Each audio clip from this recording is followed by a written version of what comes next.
హైదరాబాద్ లో ఉచిత కన్సల్టేషన్ మరియు స్క్రీనింగ్ కొరకు ఎవిస్ హాస్పిటల్స్ ని సంప్రదించండి. హాయ్ హలో నమస్తే welcome back to Suman TV. ప్రస్తుతం మనతో పాటు ఉన్నారు ప్రొఫెసర్ కామేశ్వరి గారు. మేడంతో మాట్లాడదాం. నమస్తే మ్యామ్. నమస్తే అండి. ఏం కథ చెప్తున్నారు మేడం ఈరోజు? అంటే మామూలుగా పిల్లలకి ఒక టీవీలో కొన్ని కథలు వచ్చేవి, పవర్ రేంజర్స్ అని, డోరేమాన్, అవన్నీ కథలే కదా. కథల్ని పిల్లలకి ఇప్పుడు బొమ్మల రూపంలో కార్టూన్ గా వేసి చూపిస్తున్నారు. అవును. అట్లా అలాంటి కథ ఏమైనా చెప్తున్నారా ఈరోజు మాకు? ఈ మధ్య ఈ కథలన్నీ పెడుతున్నాం కదా.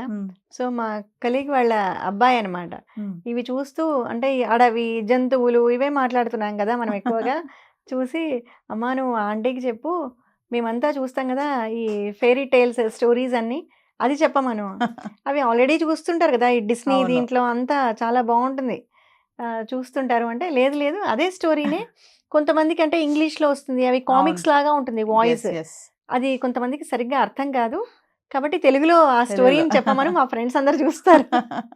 అలా పిల్లల కోరిక మేరకు ఒక స్టోరీ అనమాట. స్నో వైట్ ఎప్పుడో మా చిన్నతనం నుంచి మేము చూస్తున్నాం. అది మా వ్యూ మాస్టర్లో చూసేవాళ్ళం. ఫిలిమ్స్ వచ్చేవి, వ్యూ మాస్టర్ అని ఉంటుంది, దాంట్లో చిన్న చిన్న ఫిలిమ్స్ వచ్చేవి అనమాట. అది మనం క్లిక్ చేస్తుంటే మారుతూ ఉంటుంది. అలా బాగుంటుంది అసలు, రియల్ ఆ పిక్చర్ ఇట్లా కళ్ళల్లో కనిపిస్తుంటుంది. అలా ఎప్పుడో చూసాం మేము అదే కథనే. ఇది దాదాపు జర్మనీ దేశం ఉంది కదా, అక్కడ జరిగిన స్టోరీని 1937లోనో ఎప్పుడో రాశారు దాన్ని స్టోరీని. అప్పటి నుంచి డిస్నీ వాళ్ళు ఇంకా తర్వాత అందరూ తీశారు దాన్ని. అదే స్టోరీ ఇప్పుడు చెప్పుకుందాం. సో జర్మనీ దేశం అంటేనే అక్కడంతా చల్లటి ప్రదేశం కదా. అలా ఒక పెద్ద రాజభవంతి, ఆ రాజభవంతిలో ఒక రాజు ఒక రాణి. ఆ రాణి ప్రెగ్నెంట్ అనమాట, నిండు చూలాలు ఆమె, ఇంకా రేపో మాపో డెలివరీ అయ్యే టైం. ఆ రాణి ఒక కిటికీ దగ్గర కూర్చొని స్వెటర్ అల్లుతూ ఉంటుంది. స్వెటర్ అల్లుతూ కిటికీ వైపు చూస్తూ ఉంటుంది అనమాట. అంతా మంచు, మొత్తం చుట్టూ మంచుతో నిండిపోయి ఉంటుంది. అది చూస్తూ ఎంత బాగుంది వాతావరణం చూస్తూ కుడుతుంటే టక్కున ఆమెకు సూది గుచ్చుకుంటుంది వేలికి. అబ్బా అనగానే రక్తం, ఎర్రటి రక్తం ఇలా చిందుతుంది. అటు స్నో ఇటు ఈ ఎర్రటిది. అది చూడగానే ఆవిడకి అంటే నొప్పి కన్నా ఒక ఆలోచన వస్తుంది. నాకు పుట్టబోయే బిడ్డకు ఇలాంటి తెల్లటి మంచులాంటి కలర్ ఉన్న అమ్మాయి, ఇలాంటి ఎర్రటి పెదవులు ఉండే అమ్మాయి ఉంటే ఎంత బాగుంటుంది అనుకుంటుంది అని మనసులో అనుకుంటుంది. మనం అంటుంటాం కదా, కడుపుతో ఉన్న వాళ్ళు ఏమనుకుంటే అలానే అవుతుంది అని చెప్తుంటారు. అలా రాణి అనుకున్న తర్వాత ఆమెకు ఒక 2 రోజుల్లో ప్రసవం అవుతుంది, డెలివరీ అవుతుంది. ఒక చిన్న పాప పుడుతుంది. ఆ పాప ఎలా ఉంటుందంటే ఆ రాణి ఎలా అనుకుందో అలాగే ఉంటుంది ఆ పాప, తెల్లటి తెలుపు. అప్పుడు ఆ పాపకు స్నో వైట్ అని పేరు పెడతారు. ఆ మంచు లాంటి కలర్లో ఉంది పాప అని. భలే అందంగా ఉంటుంది బిడ్డ, ముద్దుగా ఉంటుంది. కొద్ది రోజుల తర్వాత ఈ రాణి చనిపోతుంది, అనారోగ్యం పాలై ఆవిడ చనిపోతుంది. చనిపోతే ఆ బిడ్డను చూసుకోవడానికి ఉండాలి కదా, తల్లి కావాలి కదా అని ఆ రాజు ఇంకొక పెళ్లి చేసుకుంటాడు, రెండో పెళ్లి చేసుకుంటాడు. ఆమె కొంచెం మాయగత్త, కొంచెం మాయలు మంత్రాలు తెలుసు అంత, అంటే మంత్రగత్తని కంప్లీట్గా కాదు కొన్ని తెలుసు ఆమెకు. ఆమె వస్తుంది, అంత ఫేర్ లేడీ ఏం కాదు, కొంచెం అంతా కుళ్ళు కుతంత్రాలు. ఆమెకు మేజర్గా ఉండేదంటే అందం కాన్సెప్ట్. నా అంత అందంగా ఎవరు ఉండరని ఎప్పుడు తన అందం మీద తను ఇట్లా ఉప్పొంగిపోతూ ఉంటుంది. జెలస్ కాదు, తన అందం గురించి తనే పొగుడుకుంటూ ఉంటుంది. నా అంత అందగత్తలు లేరు అని గర్వంగా ఫీల్ అవుతూ ఉంటుంది ఎప్పుడు. సరే వస్తుంది, ఆ పాపను ఆమె చూసుకోవాలని కదా, రాజు కూతురు కదా, ఎంతో మంది కలిసి పెంచుతారు ఆ పాపను. సరే ఆమెకు అలవాటు ఏంటి, ఆమె దగ్గర ఒక అద్దం ఉంటుంది, అది మాయా దర్పణం. రోజు పొద్దున్నే తయారవ్వడము ఈ రాణి ఆ అద్దం ముందర వెళ్ళి ఇలా నిలబడుకొని ఈ మొత్తం ఇక్కడ ఉన్న వాళ్ళందరిలో ఎవరు అందంగా ఉన్నారు అంటే ఆ అద్దం ఈమెనే చూపిస్తుంది. నువ్వే అందంగా ఉన్నావు మహారాణి అని చెప్తుంటుంది ఆ అందం. అనగానే సాటిస్ఫైడ్ అనమాట, హాహా నేనే అందగత్తెను అని. ఇలా జరుగుతూ ఉంటుంది. ఇలా జరుగుతూ ఉంటే ఈ పాప మెల్లగా పెరిగి పెద్దదవుతూ ఉంటుంది. ఒక 6 years 6 ఏళ్ళు వచ్చిన తర్వాత ఈ పాపకు ఒకరోజు ఇలాగే ఈమె అద్దం ముందుకు వెళ్ళి అడుగుతుంది. అంటే ఆ అద్దం అంటుంది, మహారాణి ఇప్పటికి కూడా నువ్వే అందగత్తవు, కానీ స్నో వైట్ కూడా అందంగా తయారవుతోంది, రేపు ఫ్యూచర్లో స్నో వైటే అందగత్త అని చూపిస్తుంది. అనేటప్పటికి తట్టుకోలేకపోతుంది. అమ్మో ఏమి ఇంత మాట అంటుంది, ఈ ప్రపంచంలో నేనే అందంగా ఉండాలి, నేను ఒప్పుకోను, అందులో సవితి కూతురు కదా, అస్సలు తట్టుకోలేకపోతుంది అనమాట. అని ఎలాగైనా సరే ఈ పాపను తప్పించేసేయాలి ఇక్కడి నుంచి అని చెప్పి ఒక భటుడిని పిలిచి ఆ అమ్మాయిని అడవిలోకి తీసుకొని పోయి చంపేసేయి అంటూనే వాడు తీసుకెళ్ళిపోతాడు. కానీ చిన్న పాప, 6 ఏళ్ల పాప, వాడికి చేతులు రావు చంపడానికి. చెప్తాడు, ఇదిగో అమ్మా మీ పినతల్లి, మీ సవత్తల్లి నేను చంపేయమనింది, కానీ నేను చంపలేను అని నేను వదిలేస్తున్నాను, నువ్వు ఎక్కడికైనా పారిపో అంటాడు. అని ఆ పాపను వదిలేస్తాడు. వదిలేసి దానికి ఆనవాళ్ళు ఏదో ఒకటి చూపించాలి కదా, అక్కడ ఏదో జంతువు ఉంటే, దాని జంతువు నాలుక కళ్ళు ఏవో ఉంటే ఓ జంతువుని చంపి అవి తీసుకొని పోయి చూపిస్తాడు, చంపేశానని. సరే అది సాటిస్ఫైడ్, అమ్మయ్య ఇప్పుడు నాకు ఎవరు పోటీ లేరు, ఇంకా నేనే అందగత్తెను అని అనుకుంటుంది. ఈ పాప అడవుల్లో నడుచుకుంటూ పోతూ ఉంటే ఆ పాపకు దూరంగా ఒక లైట్ కనబడుతూ ఒక ఇల్లు కనపడుతుంది, చిన్న ఇల్లు, బుజ్జి ఇల్లు ఉంటుంది. ఆ ఇంటి దగ్గరికి వెళ్ళి చూస్తుంది, ఇదేంటి ఇంత చిన్న ఇల్లు అని తలుపు తీసుకుంటుంది. ఆ తలుపు ఓపెన్ చేసి దానికి లాక్ ఏదో ఉంటుంది, చిన్న లాక్, ఇల్లే చిన్నది, దానికి ఇంకో చిన్న లాక్. ఆ లాక్ పగలగొట్టి లోపలికి వెళ్తుంది. లోపలికి వెళ్ళగానే మొత్తం అన్ని చిన్న చిన్న వస్తువులు, చిన్న డైనింగ్ టేబుల్, చిన్న చిన్న మంచాలు, అంత చిన్న చిన్న వస్తువులు. వెళ్ళి ఈ అమ్మాయి అంత చిందరమందరగా ఉంటుంది అనమాట, ఎక్కడ పడితే అక్కడ. మొత్తం ఇల్లంతా క్లీన్ చేస్తుంది వెళ్ళి. ఆ ఇల్లంతా క్లీన్ చేసి అన్ని వస్తువులు సర్ది, అక్కడ ఏదో కొన్ని క్లాత్స్ పడి ఉంటే అవన్నీ నీట్గా కర్టన్స్ లాగా తయారు చేసి ఆ ఇంటిని బాగా అందంగా తయారు చేస్తుంది. పని చేస్తుందా పాపం, ఆకలేస్తుంది అమ్మాయికి. ఆకలేసి చూస్తే అక్కడ ఒక డైనింగ్ టేబుల్ మీద ఒక 7 బౌల్స్లో ప్లేట్లో ఆహారం ఉంటుందన్నమాట. తీసి చూస్తుంది, సూపులు ఇంకా ఇవేవో రకరకాలు ఉంటాయి అన్నీ. ఆకలేసేస్తుంది, అంతంత ఆహారం, చిన్న చిన్న ప్లేట్లు, ఇంతింత ఆహారం. ఆ అమ్మాయికి ఏం సరిపోతుంది, అంతా కలిపి తానే తినేస్తుంది. తినేసి మొత్తం కడిగి అక్కడ పెట్టేసి నిద్ర వస్తుంది. ఇంకా నిద్ర పోయి చూస్తే చిన్న మంచాలు అన్నీ, ఆ 7 మంచాలను కలిపేసి ఒక్కటిగా చేసుకొని తాను పడుకుంటుంది. 7 మంచాల మీద పడుకొని నిద్రపోతూనే చీకటి పడుతుంది. ఆ ఇల్లు ఎవరిది, ఆ చిన్న ఇల్లు అంటే ఒక 7 డ్రాఫ్ట్స్ అంటే మరుగుజ్జు, ఒక 7 మరుగుజ్జులది ఆ ఇల్లు అనమాట. ఆ 7 మరుగుజ్జులు అక్కడ దగ్గరలో ఉండే మైన్స్లో పనిచేస్తూ ఉంటారు. వాళ్ళు పనిచేస్తూ అక్కడ నుంచి ఇంక అన్నీ వాళ్ళ ఇవన్నీ పనిముట్లన్నీ మోసుకొని ఇంటికి వస్తారు. రాగానే తలుపు తీసి ఉంటుంది. అమ్మో ఎవరో దొంగలు దూరారు మన ఇంట్లో, ఏమో అయిందని లోపల రాగానే చూస్తే అందంగా ఉంటుంది ఇల్లు అంతా. ఏంటి ఇంత బాగుంది మన ఇల్లు, ఎవరు సర్దారు, ఇదంతా ఎవరు చేశారు అని చూసుకుంటూ వస్తారు. చూస్తే అక్కడ ఆహారం ఉండదు.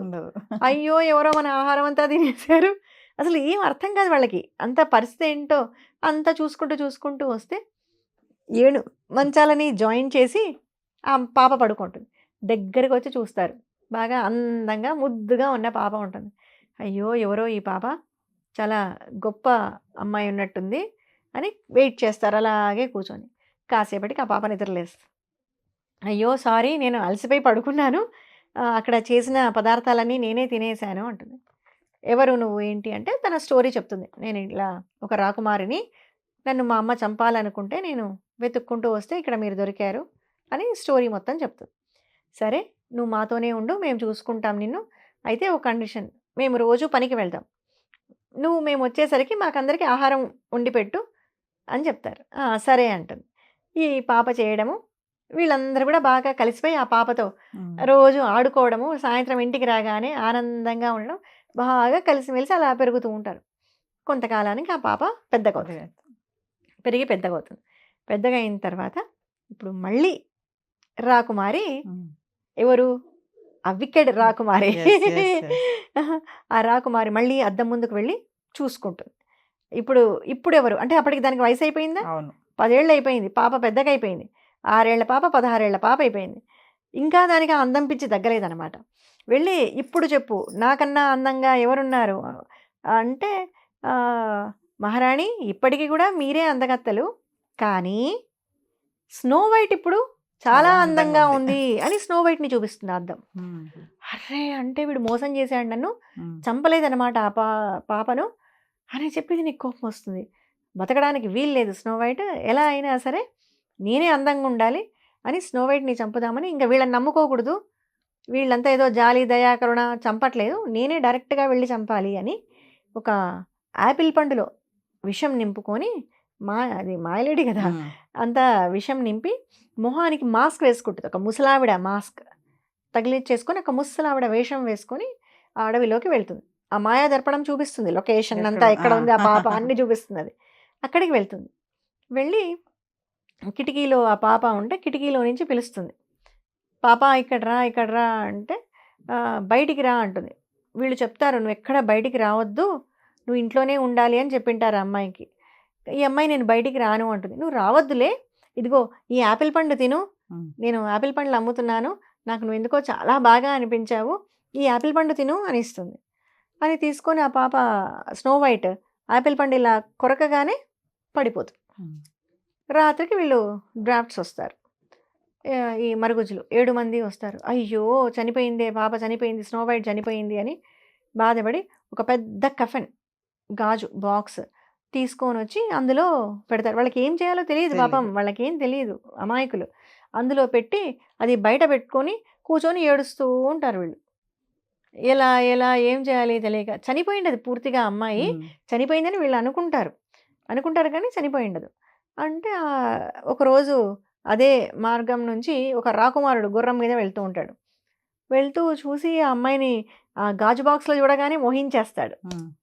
ఇంత అందమైన అమ్మాయిని ఎవరు వీళ్ళు ఇలా పెట్టారు బాక్స్లో అని దిగొచ్చి అడిగితే స్టోరీ అంతా చెప్తారు వాళ్ళు. ఇలా జరిగింది, మేము ఇంటికి వచ్చేసరికి ఇలా పడిపోయింది. సరే ఆ కఫెన్ ఓపెన్ చేయండి, నేను చూస్తాను ఏంటో అని ఓపెన్ చేయగానే వాడికి ఆ మూతి మీద అంతా పొడిలాగా ఏదో అనిపిస్తుంది. అది వాడు రాకుమారుడు తుడిచేసరికి వెంటనే ఆ అమ్మాయికి మెలకు వచ్చి కళ్ళు తెరుస్తుంది. రాకుమారి చేయగానే మోహించేశాడు కదా, ఆ అమ్మాయి కూడా రాకుమారుడిని చూడగానే ఆ అమ్మాయి కూడా ఇష్టపడుతుంది, స్నో వైట్ కూడా. సో వాళ్ళందరి పర్మిషన్ తీసుకొని ఆ డ్రాఫ్ట్స్ దగ్గర, ఆ మరుగుజ్జుల దగ్గర పర్మిషన్ తీసుకొని ఆ రాకుమారి స్నో వైట్ను తన గుర్రం మీద ఎక్కించుకొని వాళ్ళ దేశానికి తీసుకెళ్ళి పెళ్లి చేసుకుంటాడు. తీసుకెళ్ళి ఇంకా ఇది ఎప్పటికీ ఇంకా దీని మీద కక్షనే కదా.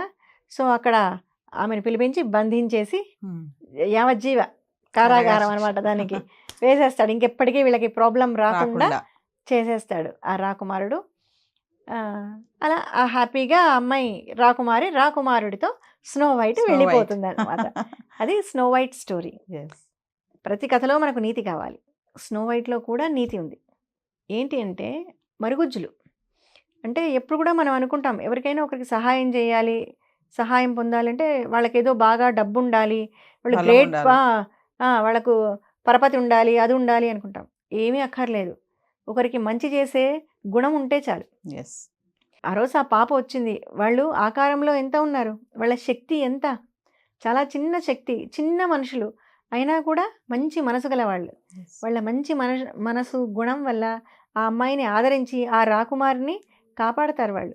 అంతకాలం ఆ రాకుమారిని కాపాడి పెంచి పెద్ద చేసి ఒక రాకుమారుడికి ఇచ్చి ఆ అమ్మాయిని క్షేమంగా పంపిస్తారు. బాగుంది మేడం కథ. అంటే హెల్ప్ చేయాలంటే ఏదో పెద్ద పరపతి బలము ఎన్ని అవసరం లేదు, మంచి మనసు ఉండాలి అంతే. అది చిన్నదా అక్కడ అందం లేదు వాళ్ళకి, పెద్ద పర్సనాలిటీ లేదు, పోనీ డబ్బున్న వాళ్ళు కాదు, ఏం కాకపోయినా ఆ పాపను వాళ్ళు కాపాడాలి అనుకున్నారు, చూసుకున్నారు.